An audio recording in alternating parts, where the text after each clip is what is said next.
inflação, PIB, taxa Selic, câmbio, eleições que vêm por aí, guerra pelo mundo, recessão global. O que todo mundo quer saber é o que vai ser da nossa economia no segundo semestre. Como aqui é praxe, só receber quem entende do assunto, hoje não seria diferente. Eu conversei com Oscar Frank, economista-chefe da CDL Porto Alegre, ele respondeu todas essas questões e muito mais. Então cola aí, confere que certamente essa entrevista vai te ajudar a tomar as melhores decisões.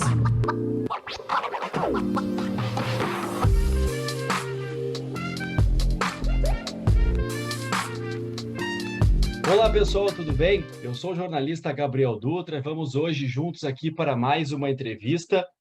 Vamos falar de cenário econômico. A gente atravessou aí uma pandemia, juros despencaram, juros subiram, agora se fala aí de uma possível volta, né, do ciclo de alta, a inflação continua lá em cima, eleições vêm aí, mercado maluco, guerra pelo mundo, muita coisa rolando aí. Então, o que esperar, né, daqui para frente da nossa economia? Para conversar sobre esses temas aí, então, hoje eu recebo o Oscar Frank Júnior, ele é economista, mestre em economia, também economista-chefe da CDL Poa. Ele foi eleito o economista do ano de 2021 pelo Conselho Regional de Economia do Rio Grande do Sul.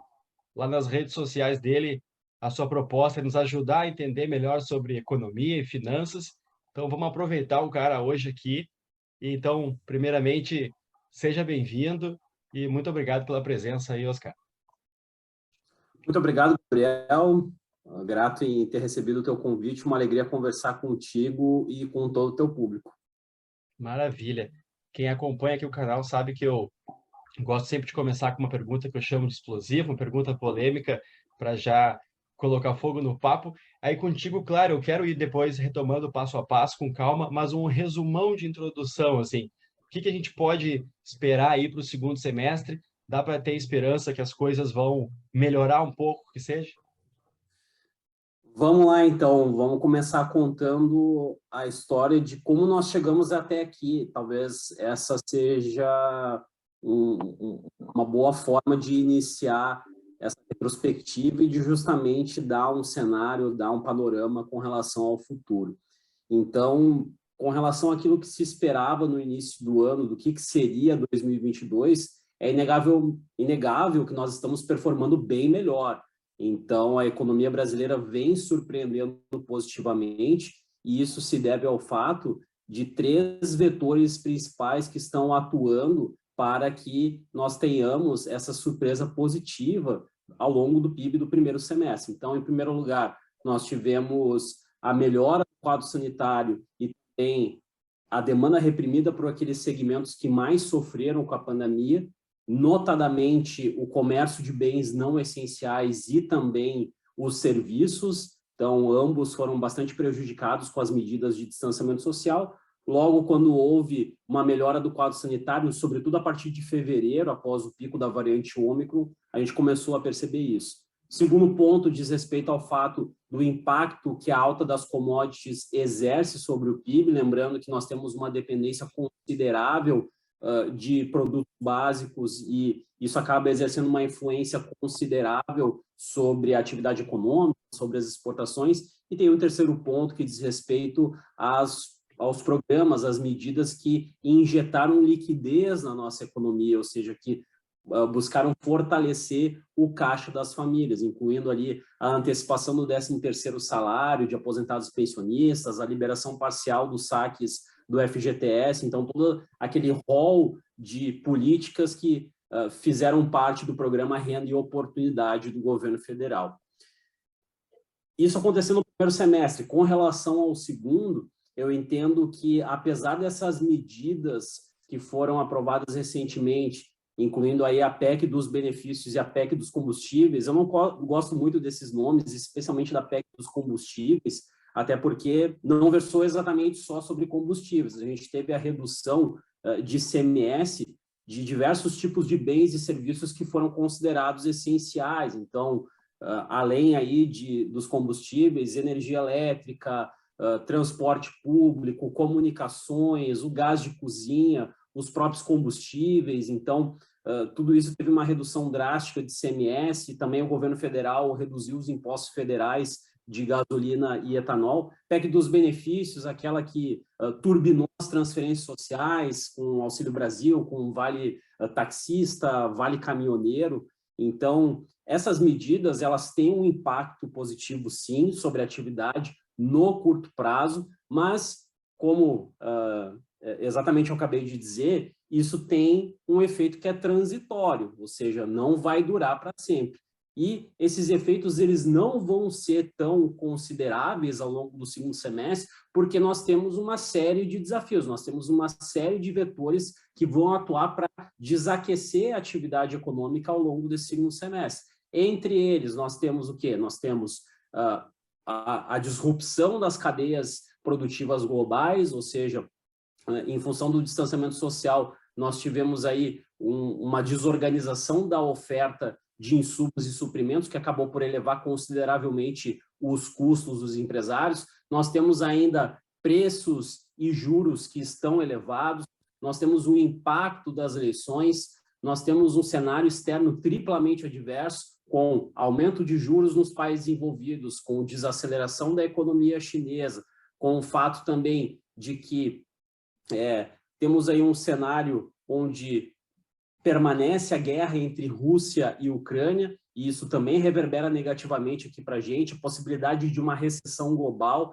Então, em função de tudo isso, eu vejo que no segundo semestre nós ainda vamos conseguir gerar um crescimento, mas substancialmente menor do que no primeiro semestre. Então, isso vai fazer com que a gente avance, talvez aí em torno de 2,2%, 2,3% do PIB do Brasil em 2022, essa é a minha estimativa de momento. Então, um cenário dicotômico entre o primeiro e o segundo semestre, mas, para colocar, então, pimenta na discussão, eu vejo que existe um grande ponto de interrogação com relação a 2023, ou seja, nós estamos basicamente antecipando o crescimento que estava contratado para 2023 e jogando para 2022. E isso acaba naturalmente enfraquecendo os nossos fundamentos econômicos, porque realmente nós estamos pisando no acelerador com relação aos gastos públicos, e isso tem uma consequência, que é a fragilização dos fundamentos fiscais, aumento de percepção de risco. Então a gente vai ter de lidar com juros mais altos num período mais extenso. Naturalmente vai haver aí um impacto da inflação para 2023 também, a inflação vai ser mais alta do que o antecipado antes dessas medidas. Então tudo isso vai acontecer, e é por isso que o mercado está imaginando um crescimento tão baixo para 2023. Perfeito. Lembro sempre quem nos acompanha aqui que se inscreva aqui no canal, ative as notificações para ser avisado sempre que o novo vídeo for para o ar, e me segue lá no Instagram e no Twitter. Os links vão estar aqui na descrição. Antes da gente seguir aí com o nosso papo econômico, eu queria só dar um passinho atrás, né? Na tua apresentação ali eu destaquei que tu pertence à Câmara dos Dirigentes Lojistas. O pessoal aí que não conhece, ou aquele pessoal que sempre vê aí a CDL como uma constante fonte aí nas matérias de televisão, sempre entrevistam nós economistas da CDL, principalmente para falar sobre varejo, né? Questões ligadas ao comércio. Queria que tu explicasse melhor para a galera aí o que é a CDL e a tua atuação lá dentro. Certo. Então, a Câmara de Dirigentes Lojistas de Porto Alegre tem duas atuações principais, por se dizer assim. Em primeiro lugar, é uma entidade de defesa dos interesses do comércio varejista de Porto Alegre. Então, representa as empresas que se associam à Câmara justamente para pleitear melhores condições com relação ao ambiente para o desenvolvimento do empreendedorismo na cidade como um todo. Então, nós estamos atentos a tudo que diz respeito e a tudo que afeta o setor na capital gaúcha, e também, ao mesmo tempo, nós somos o representante da Boa Vista Serviços aqui no estado do Rio Grande do Sul. Então, nós ofertamos serviços de proteção ao crédito e diversas outras soluções para quem esteja interessado. Então, não diz respeito só sobre isso, só, por exemplo, análise de crédito, ou com relação a questões envolvendo o cadastro positivo, ou seja, para que se faça uma boa análise de crédito, a gente tem a possibilidade de abarcar não só as informações restritivas fora do prazo, como também as positivas, ou seja, toda vez que se gera um pagamento dentro do prazo com relação a uma operação de crédito, essa informação ela pode constar no histórico, e assim eu consigo separar melhor o bom do mal pagador. A gente também tem várias outras soluções envolvendo garantia, recuperação de crédito, a parte de cobrança, consulta veicular, gestão de estoques, toda a parte também de analytics, que tem crescido muito e que tem sido um dos principais vetores de desenvolvimento da Boa Vista. Então, nós comercializamos isso não só com as empresas da capital, mas também com diversas outras entidades no interior do estado do Rio Grande do Sul e com as empresas que se associam a essas entidades e que podem acessar esses tipos de serviços. Então, existem esses dois braços, um mais institucional, representativo, e outro mais comercial, vamos dizer assim. E o meu trabalho, especificamente, ele versa sobre a análise do cenário econômico e o entendimento dos principais indicadores, o que está acontecendo no momento. E eu sempre procuro dar também um entendimento sobre o que pode acontecer com relação ao futuro, com relação aos próximos meses.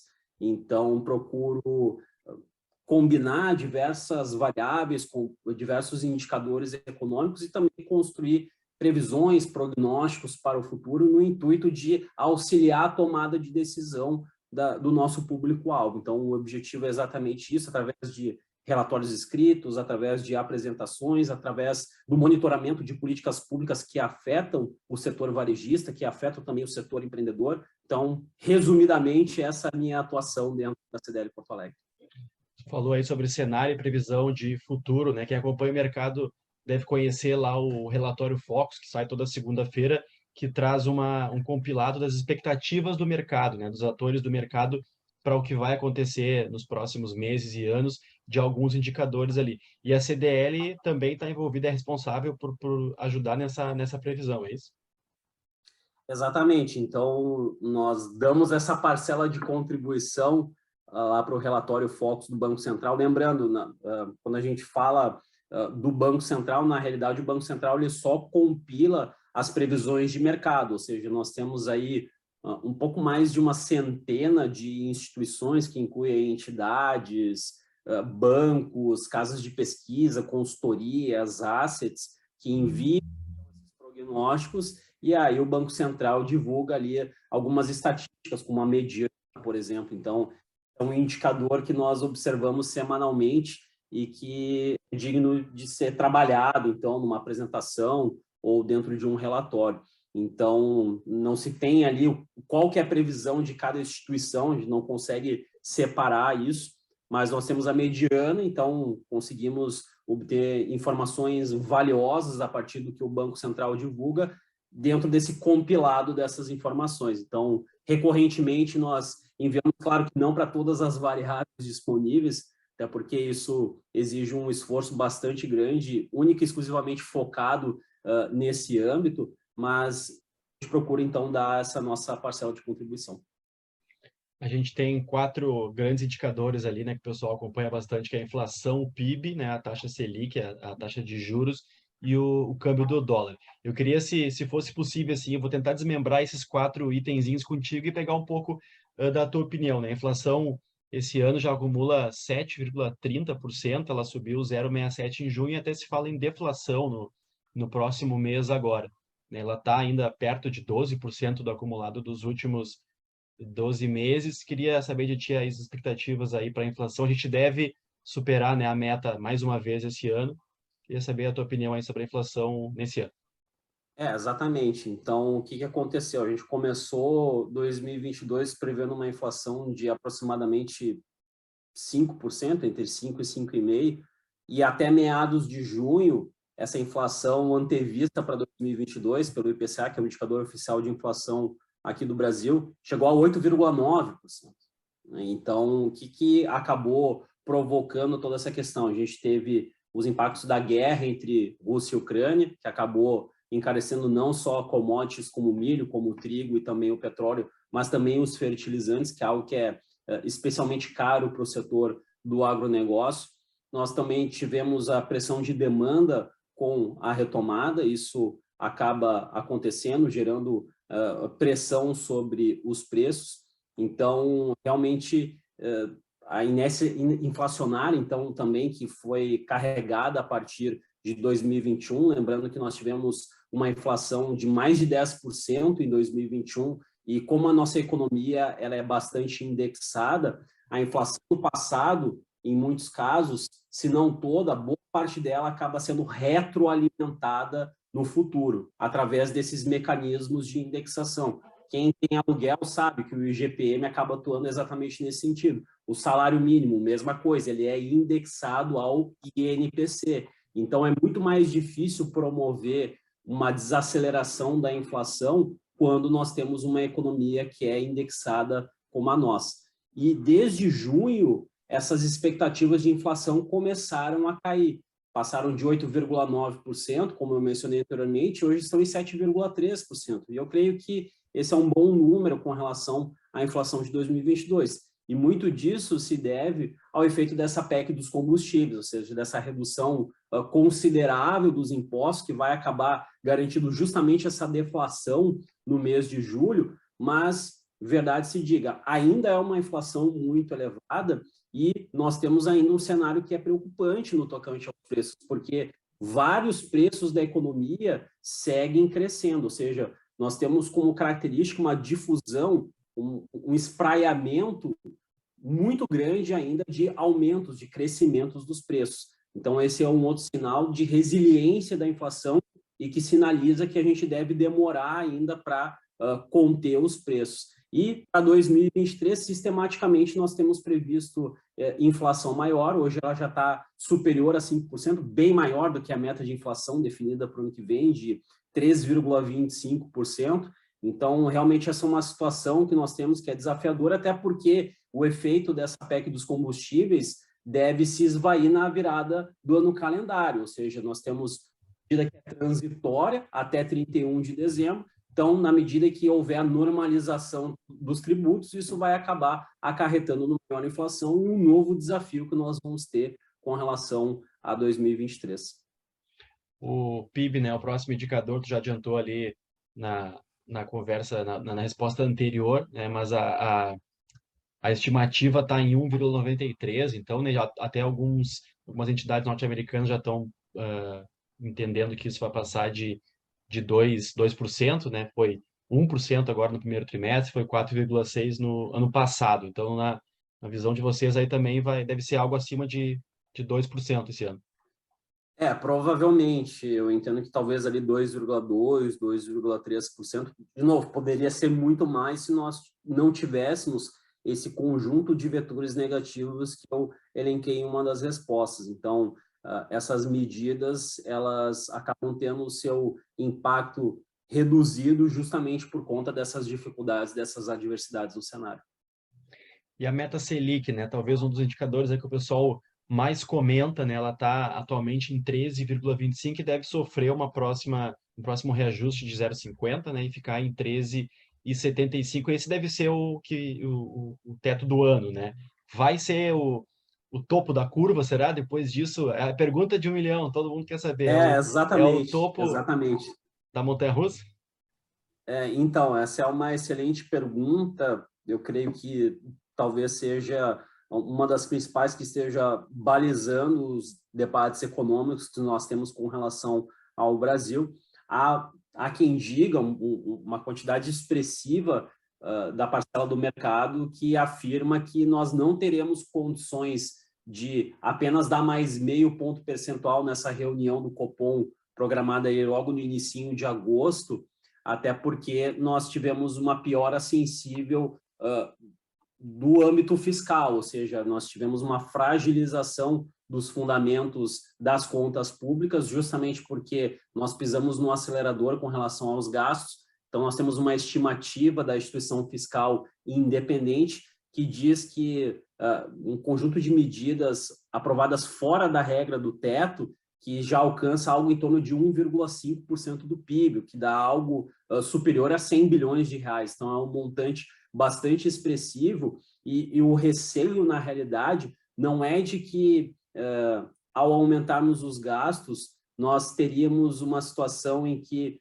as coisas poderiam ser mais tranquilas se efetivamente nós tivéssemos, a partir de 2023, a volta ao patamar de gasto que nós tínhamos até então. O grande risco, na realidade, de que algumas dessas medidas durem em 2023 ou até mesmo venham se tornar permanentes, ou seja, uma sinalização muito ruim do ponto de vista das contas públicas dada para os investidores, que acabam embutindo esse risco no prêmio que é exigido para emprestar esses recursos para o Brasil.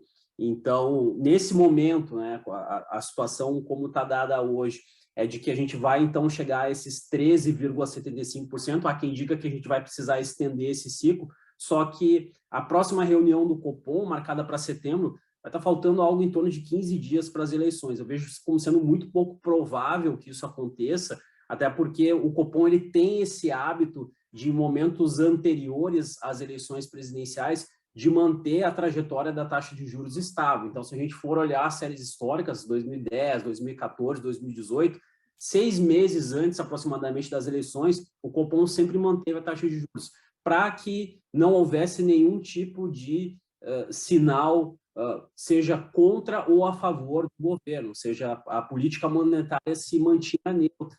Então, isso foi quebrado agora, porque realmente nós estamos vivendo uma situação excepcional de inflação, não só aqui no Brasil, como também em outros países, mas essa proximidade me faz entender que talvez o Copom opte por uma estratégia de manter esses 13,75% ao ano por um período maior de tempo, e a partir do momento que nós tivermos um arrefecimento da inflação, aí sim, iniciar um ciclo modesto, um ciclo tímido, é bem verdade, mas, de fato, iniciar um processo de redução de taxa de juros. Nesse momento, ele está projetado para junho do ano que vem. Então, nós teremos, a partir de, então, esse início de redução de taxa de juros e finalizaríamos 2023 com uma Selic a 10,75% ao ano.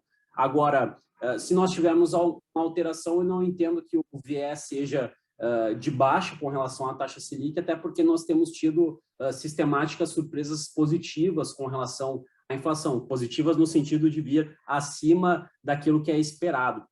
Então, o viés, no meu entendimento, ele é de alta, ou no sentido de que nós estendamos esse ciclo, estendamos esses patamares elevados de taxa Selic por esse tempo. Eu vi um post nas tuas redes sociais lá que tu defendeu que o Copom deveria, na reunião passada, já ter levantado em 0,75 e não em 0,50, se pudesse retomar essa ideia aí.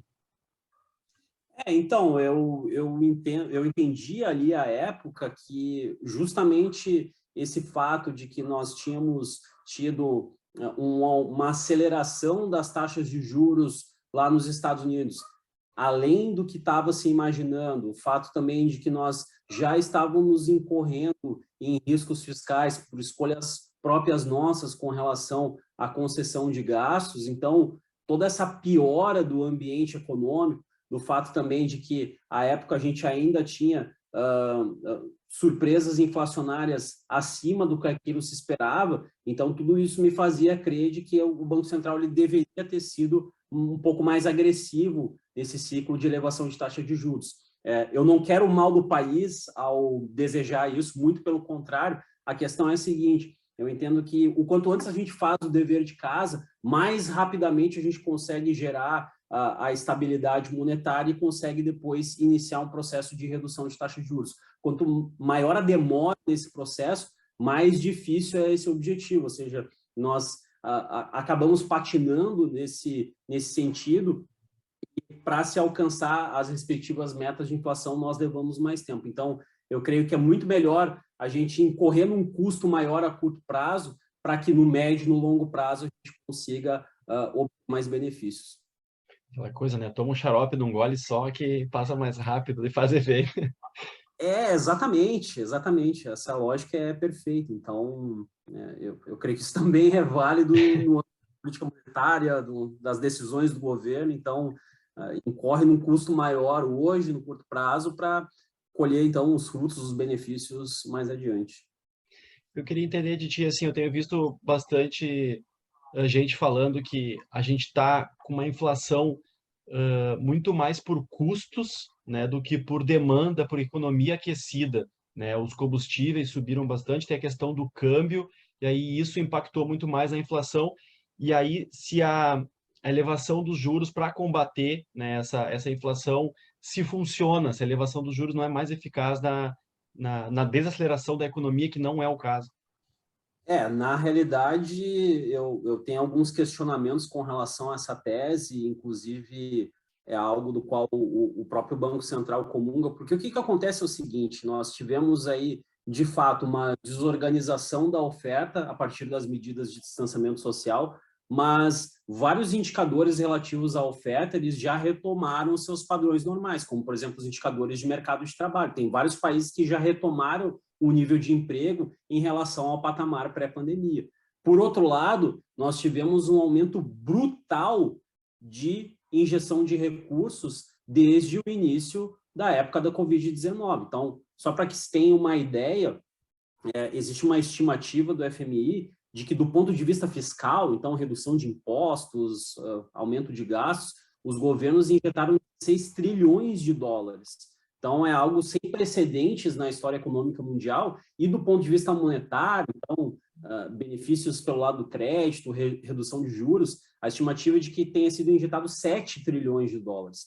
Então, esse desequilíbrio entre uma oferta restrita, mas diante de alguns pontos, não é toda a oferta que se encontra restrita, mas principalmente de uma demanda muito aquecida, é que estão gerando esse desequilíbrio de preços. E aí também tem outro indicador que mostra o seguinte, o nível da produção industrial hoje, ele supera o patamar pré-Covid em mais de 12%. Então, realmente, a produção industrial pode ser vista como um indicador de oferta, aproximadamente. Então, nós temos uma oferta que é, inclusive, maior do que da época pré-Covid, então isso faz entender que o que tem puxado essa alta de preços é a demanda e não a oferta.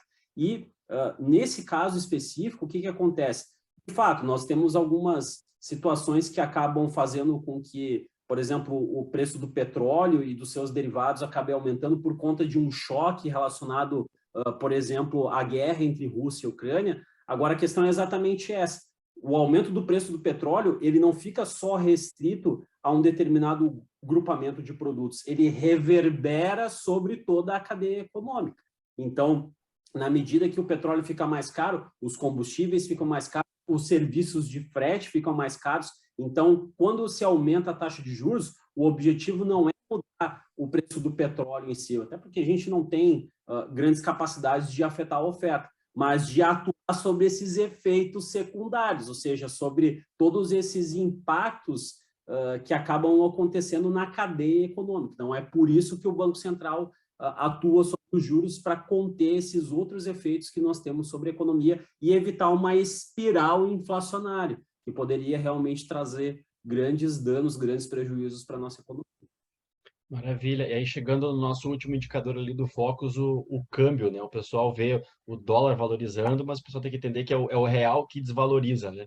A estimativa do Focus ali fala em câmbio a 5,20 no final do ano, né? Como é que tu vê essa questão aí? É a instabilidade política que faz o dólar disparar?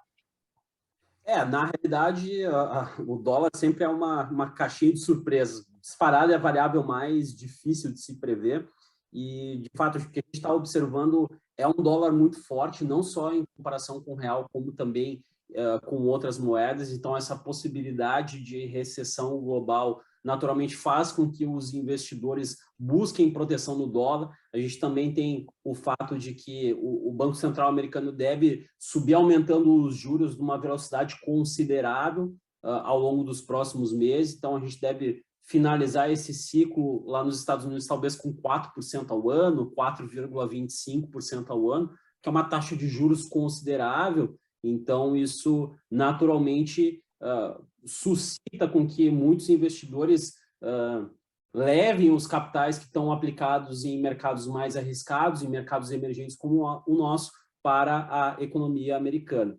Eu disse que, então, que o dólar está forte globalmente, isso claro que tem impacto aqui no nosso país, mas com certeza nós não teríamos tido uma alta tão expressiva se não fosse essa deterioração dos fundamentos fiscais, essas incertezas com relação às contas públicas. Então, isso naturalmente também acaba pesando negativamente, ou seja, o que dá para esperar com relação aos próximos anos, com relação aos nossos fundamentos fiscais. Então, acaba sendo embutido no preço também. Nós não teríamos um cenário de câmbio tão elevado no curto prazo se nós não tivéssemos todos esses problemas aí relacionados ao fato de que a gente aumentou gastos, mas não gerou contrapartidas para buscar o equilíbrio orçamentário do governo.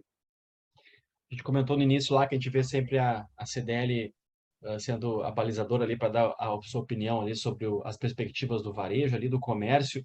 Eu queria saber de ti, assim, como é que vocês estão vendo, né, o desempenho, o balanço do tudo que o comércio, né, e o varejo, principalmente os serviços, também sofreram demais na pandemia, né? Como é que tu viu todo esse cenário e quais são as perspectivas de retomada agora? Bom, vamos lá então. Eu entendo que alguns segmentos hoje eles estão bastante aquecidos em 2022, porque nós tínhamos uma situação em que a demanda se encontrava muito reprimida. Basta a gente imaginar o seguinte, que essa parte relacionada aos eventos sofreu muito com o distanciamento social. Então, na medida que nós tivemos o retorno das atividades presenciais, isso acabou beneficiando diversos segmentos, como alojamento e alimentação nos serviços, como a parte de tecidos, vestuário e calçados dentro do comércio. Então, esses setores eles estão surfando uma onda positiva em 2022. Por outro lado, a gente tem um cenário em que a inflação ainda pressionada e que os juros acabam servindo por um desestímulo aos negócios, acabam servindo como um desestímulo para as vendas. Eu entendo que essas injeções de recursos que aconteceram da parte do governo federal, elas vão ajudar até o final do ano, mas eu já prevejo, mesmo assim, uma desaceleração de ambos os setores para o segundo semestre, e fica a grande dúvida com relação a 2023, um grande ponto de interrogação. A gente sabe também que algumas categorias acabam sendo mais resilientes, sobretudo aquelas que trabalham com os perfis mais elevados de renda, enquanto aquelas de baixa renda acabam sofrendo mais. E também os grandes negócios apresentam também essa característica em comparação com os pequenos. Então, fica a grande dúvida sobre como é que a gente vai conseguir gerar um crescimento perceptível do setor e também da economia como um todo em 2023, na medida que a gente exaurir todas essas medidas que nós estamos colocando em marcha em 2022 e pagando a conta que será necessária de todas essas alternativas com os devidos juros. Essa semana a gente teve a divulgação do IPCA 15, né, que é considerada a prévia da inflação, né? Ele mostrou desaceleração, mas os serviços, né, acabaram assustando um pouco. Foi um setor que seguiu com inflação. Essa inflação dos serviços aí que está pegando é um pouco porque o pessoal dos serviços compra produtos ou é um reflexo desse reaquecimento, né, desse setor pós-pandemia? Aí, como é que tu vê essa situação?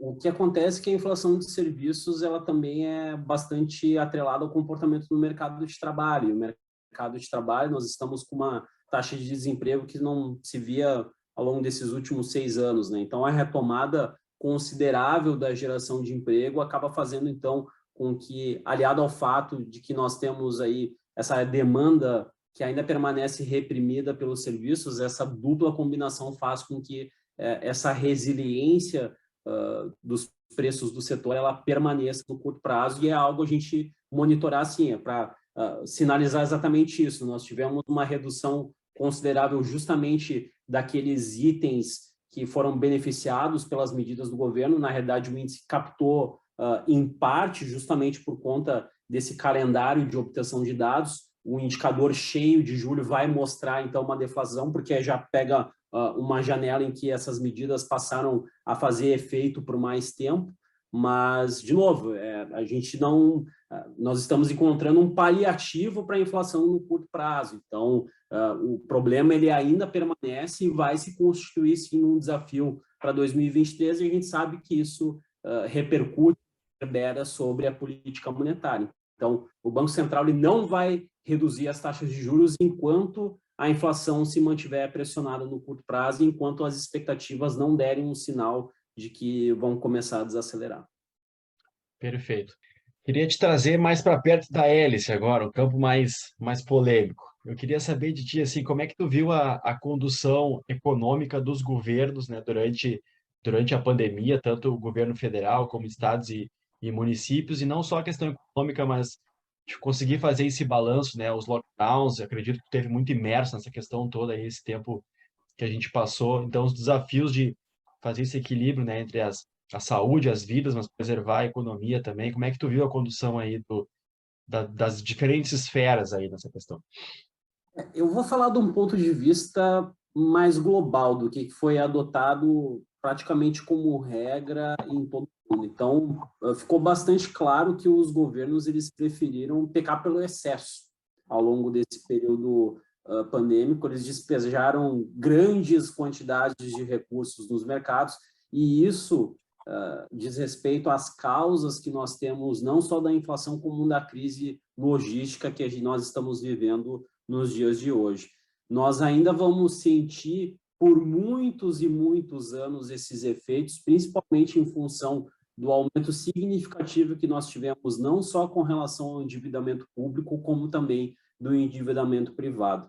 E eu entendo que uma das questões principais que a gente deve pensar com relação ao futuro é o de focalização de políticas públicas, ou seja, como que nós nos tornamos mais assertivos nesse processo, como que a gente ajuda quem realmente necessita, sem prejudicar o orçamento, e consegue conceder maiores quantidades de recursos para essa camada mais fragilizada. E eu entendo que a gente precisa ainda evoluir muito nesse sentido aqui no Brasil, ou seja, não gerar um desperdício significativo de recursos e focalizar naquelas pessoas que mais precisam. Legal. Ainda no campo político, aí a gente vem com eleições aí no final do ano, né? As pesquisas apontam aí os Lula e Bolsonaro, os dois candidatos estão na frente, e a gente sabe que vai ser muito difícil um terceiro nome fugir disso aí. Então eu queria que tu fizesse uma avaliação assim, como é que tu acha que o mercado vai receber, né, o famoso mercado vai receber a possibilidade de cada um, e quais seriam, né, os impactos, os reflexos reais aí na economia em cada uma das opções? Certo, excelente pergunta. Eu entendo que, com relação ao Bolsonaro, caso ele consiga se reeleger, nós teríamos basicamente mais do mesmo do que nós vimos ao longo desses últimos 4 anos. Então, nós avançaríamos em algumas reformas, mas de menos importância, não aquelas que são verdadeiramente relevantes para nos colocar num outro patamar de crescimento. Avançaríamos em algumas privatizações, concessões, mas teríamos basicamente uma releitura do que nós tivemos desde 2019. E com relação ao Lula, vai depender efetivamente do tipo de condução de política econômica que ele promoverá. É bem verdade que ele tem dito reiteradamente que o próprio programa de governo do PT manifesta isso de maneira clara, que nós teremos a revogação de todas aquelas políticas que serviram para dar algum fôlego para a nossa economia desde 2016. Então, teto de gastos, reforma trabalhista, o redesenho do BNDES, por exemplo. Então, diversas medidas que, caso sejam revogadas, eu entendo que nós teríamos efetivamente um cenário bem mais complicado, bem mais turbulento para a nossa economia, e realmente as coisas ficarão bem mais complicadas do que nós temos hoje. Lá no início do nosso papo, tu comentou também sobre uma recessão global, né, à vista, que começa a se falar nesse cenário aí também, né? E eu peguei um dado aqui interessante que as buscas no Google pelo termo recessão, elas aumentaram 335% de fevereiro para mês de julho agora, né? E os especialistas aí já falam nos próximos períodos aí que é 50% de chance de a gente entrar numa recessão. Queria que tu destrinchasse um pouco mais esse assunto aí. A gente vai ter, quando essa entrevista for para o ar, o Fed já vai ter anunciado lá também a sua elevação, que deve ficar em 75 pontos, né? Ponto percentual. Então, eu queria que tu retomasse um pouco esse assunto e o que isso respinga aqui no Brasil também. Tá, de fato existe essa possibilidade de recessão global, não dá para desconsiderar essa possibilidade. Então, o principal motivo que explica isso, na realidade, é um aumento forte das taxas de juros e coordenados, vamos dizer assim, até porque nós temos tido surpresas inflacionárias sistemáticas. Então, isso naturalmente exige uma resposta dos bancos centrais, um freio considerável sobre a economia, e isso acaba atuando negativamente sobre os prognósticos de crescimento.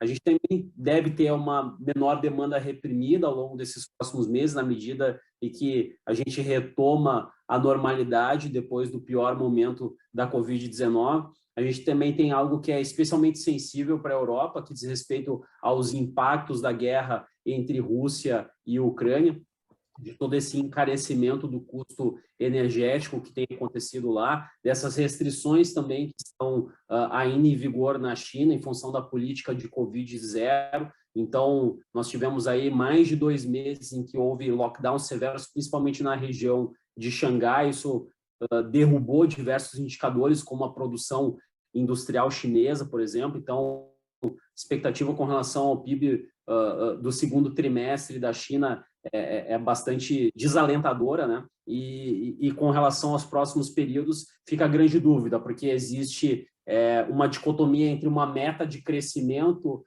para a economia chinesa estabelecida pelo governo e, ao mesmo tempo, a política de Covid-0, que é responsável por restringir a mobilidade da população e também os negócios em diferentes categorias da economia. Então, eu realmente não consigo ver como conciliar essas duas coisas. Então, eu vejo como praticamente certo a possibilidade de que o governo chinês não vai atingir a meta de crescimento do PIB de 5,5%. E a gente sabe também que essa desorganização das cadeias produtivas globais, isso não se resolve de um dia para o outro, porque diversas empresas fecharam as suas portas, temporária ou definitivamente, e até que a oferta consiga se restabelecer por completo, isso não acontece no estalar de dedos. Então, eu prevejo pelo menos mais alguns bons meses desses custos ainda pressionados para os empresários e o quanto que isso tem impacto em termos de margem, possibilidade de contratação, de ampliação dos parques produtivos. Então, tem vários desdobramentos negativos. Então, quando a gente tem essa situação de recessão global, a gente sabe que a demanda externa pelos nossos produtos é menor e também quando os juros são maiores, isso dificulta o início, por exemplo, de um processo de redução de juros aqui dentro, porque o diferencial de juros nosso em comparação com os países desenvolvidos, na medida que os juros lá fora estão aumentando, ele cai. Então, para evitar fugas de capitais, a gente acaba tendo que manter os juros mais elevados aqui dentro, porque nós temos esses riscos que são inerentes à nossa economia. Então, é uma situação bastante complicada e que precisa ser monitorada de perto.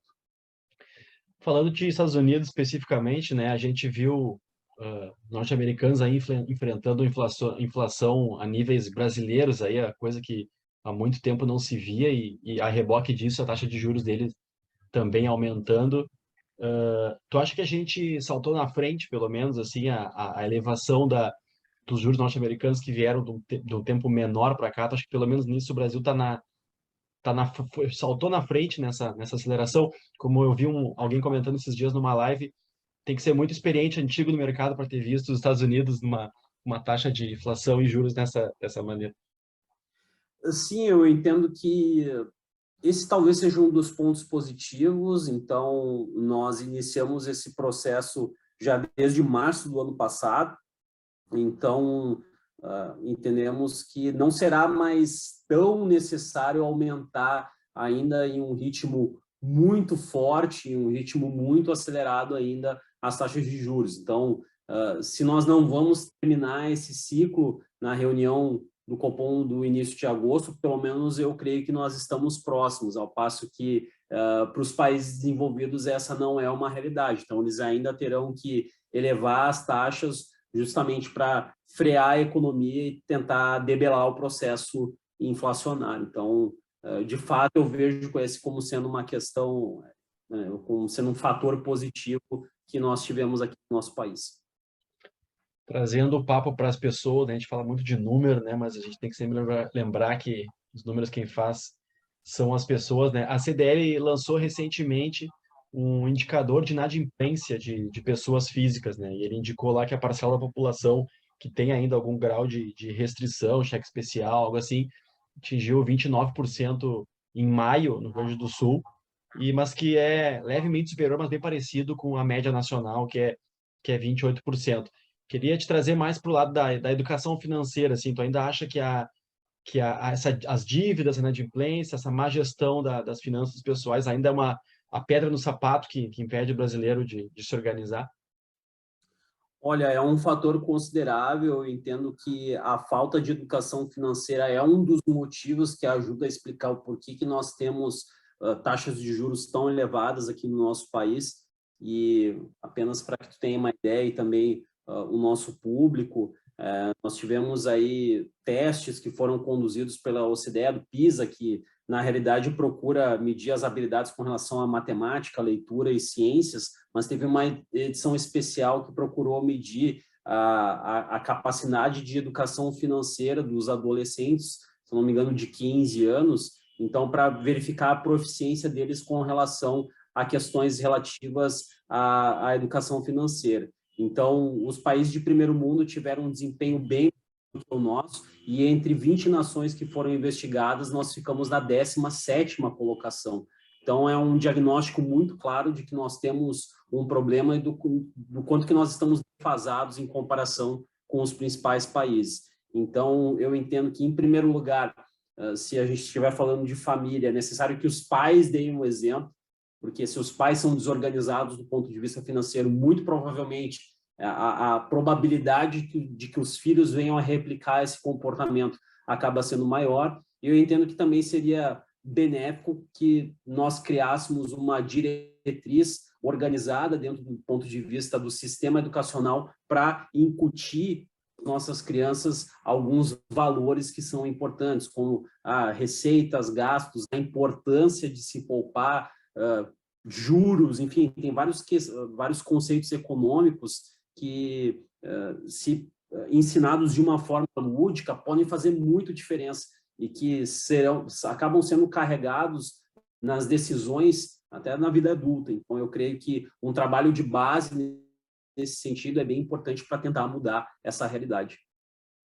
Sempre que eu tenho aqui um economista ou alguém de uma área relacionada, eu sempre faço questão de fazer essa pergunta, né, sobre a educação financeira. Eu entrevistei aqui algumas semanas atrás o Alexandre Versinhas, que é o autor daquele livro Crash, uma breve história da economia, e ele falou uma coisa lá que eu assino embaixo, assim, eu estou aqui para, né, para ouvir os entrevistados, mas essa eu me permito dar minha opinião também, que ele falou exatamente isso. Ele disse assim, é um absurdo a gente ver setores da sociedade, professores principalmente, ser contra a educação financeira nas escolas, como se isso, né, fosse uma coisa de Faria Limer, ele falou na nossa entrevista. Até vou deixar o cardzinho para quem quiser conferir a entrevista depois ali, como se fosse uma coisa do mercado financeiro, de rico, né? Essas pessoas, as que mais precisam de educação financeira são as classes mais baixas, são as classes mais pobres, são as pessoas que acabam se afundando em juros abusivos, né? Viram escravos de bancos. Então, enquanto não mudar essa mentalidade, a gente vai seguir nessa roda aí. Perfeito, perfeito.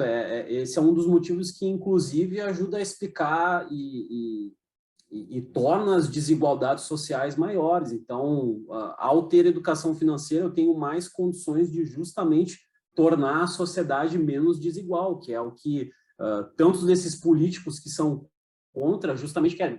Inclusive, todos nós queremos isso, condições mais igualitárias, que todos tenham oportunidades iguais. Então, a educação financeira é justamente um caminho. Então, eles acabam se contradizendo e realmente é difícil de entender essa questão vinda dessas pessoas, né? Ele falou uma coisa, né, interessante.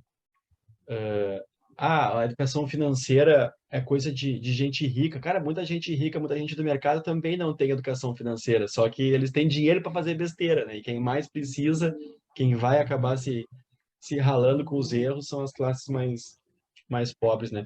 Eu queria saber de ti agora, tentando colocar um pé no futuro, assim. A gente vê aí a avalanche das criptomoedas chegando, né? Queria que tu fizesse essa relação aí do comércio com as criptomoedas. A gente vê muito falar sobre investimento, né? Em Bitcoin, principalmente, a mais conhecida delas, mas em volta das criptomoedas vem todo um ecossistema aí também, até como forma de pagamento, enfim, eu queria ver como é que tu vê essa situação aí, vai vingar essa questão na tua opinião, como é que tu está vendo aí as criptos chegando na área? Legal, boa pergunta. Então, eu creio que dá para se separar em duas situações. Primeira delas, eu sou um entusiasta com relação à tecnologia blockchain, daquilo que ela já está causando e determinando na nossa economia em termos de aumento da produtividade, e de como que esse processo vai ganhar corpo ao longo do tempo. Então, já existem diversas soluções que adotam o blockchain como uma tecnologia embarcada, então, realmente é bem promissor o que esperar com relação ao futuro. Sobre o Bitcoin, exatamente, sobre as demais criptomoedas, o recado básico que eu tenho para dar para o investidor: eu não trabalho no mercado financeiro, enfim, não faço um acompanhamento consistente desses ativos, mas acabo dando os meus pitacos quando sou perguntado.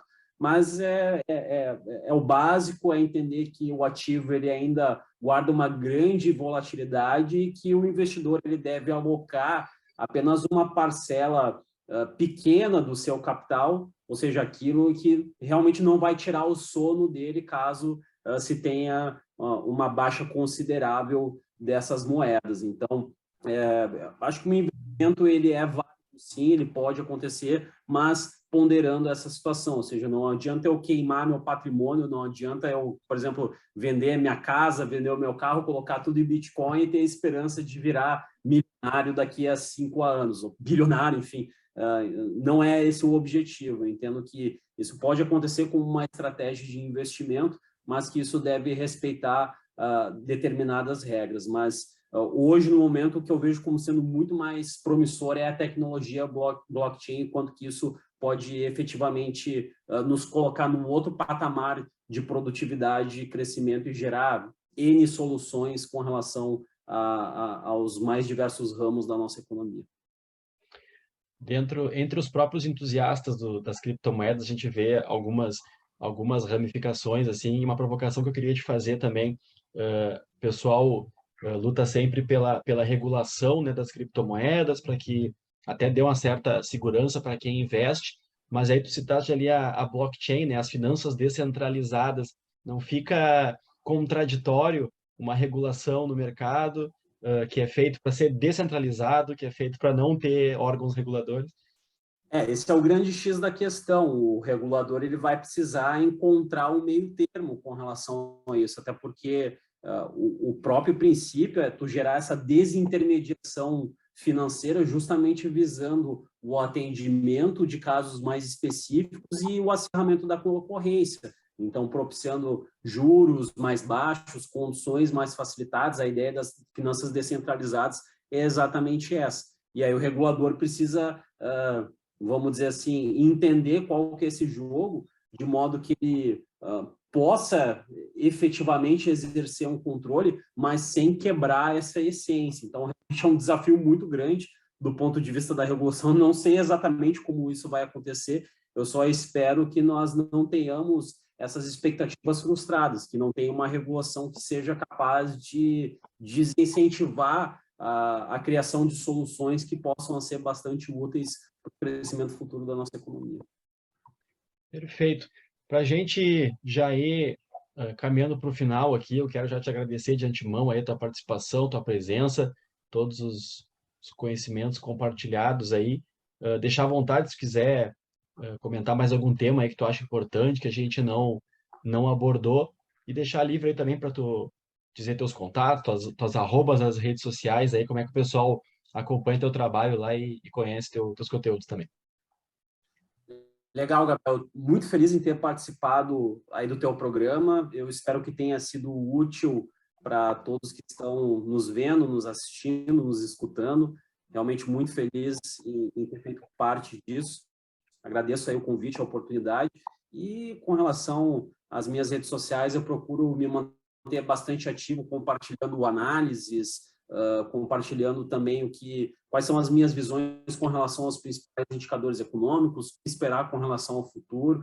Então, muitos desses conteúdos que eu gero ali para a CDL Porto Alegre, eu acabo reverberando ali nas minhas redes sociais. Também coloco outras questões que não dizem respeito só ao trabalho, mas que eu também considero sendo importantes. Falo sobre temas relacionados à educação financeira, sobre atividade econômica, conjuntura regional, nacional, internacional. Então, são vários temas onde eu recorrentemente apresento, então, a minha visão e os meus prognósticos com relação ao futuro. Então, no Instagram é @oscar.frank.jr, oscar.frank.jr, e no LinkedIn é Oscar André Frank Júnior. Então, bastante simples de me encontrar, não tem erro. Então, se alguém, porventura, começar a me seguir, me adicionar, enfim, quiser sugerir algum tema onde eu eventualmente possa fazer alguma análise, dar a minha opinião a respeito, sem problema algum, costumo interagir também ali nas redes sociais, posso até demorar um pouco mais para responder, mas sempre respondo todo mundo, então fiquei bem à vontade e vai ser uma alegria a gente poder estender isso mais adiante ali, tanto no Instagram quanto no LinkedIn. Mais uma vez, muito obrigado aí pela oportunidade.